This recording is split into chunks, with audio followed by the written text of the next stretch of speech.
در دهه نوبهار دهات توگرک در ناحیه وسه مدت 3 سال می شود که کارخانه خویش در همکاری متخصصان تاجیکستان و چین فعالیت می نماید.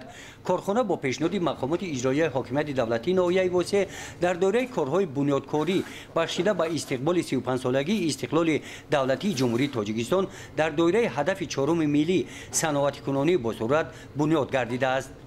کارخانه در دوره فضای مساعد صاحبکاری و سرمایه گذاری با هدف سهمگذاری در رشد استحصالات وطنی و وسعت بخشیدن به کارهای سازندگی با استفاده از تجهیزات‌های معاصر استحصالی در مسافه زیاد از 2 هکتار زمین بنیاد گردیده. روند کارکرد و استحصال محصولات در اینجا اتوماتیک صورت گرفته است.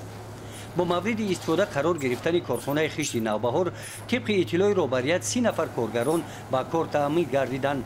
روز کاری در کارخانه به تامین لباس کاری و خوراک نصف روزی 12 ساعت را تشکیل می‌دهد. وظیفه ما این پیچکه در کار کردن مقصد روبورا دروواردن همین پادونو را ما پیچکه در میبروریم با همین پول وظیفه را اجرا می‌کنیم. در ناحیه وسه با این کارخانه حالا یک چند کارخانه‌های خشت فعالیت دارد.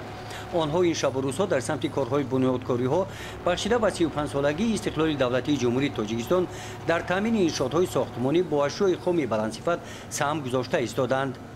گزارش خواجه نظریف خدای نظر زهروف از ناحیه وسه برای برنامه اطلاعاتی نوید.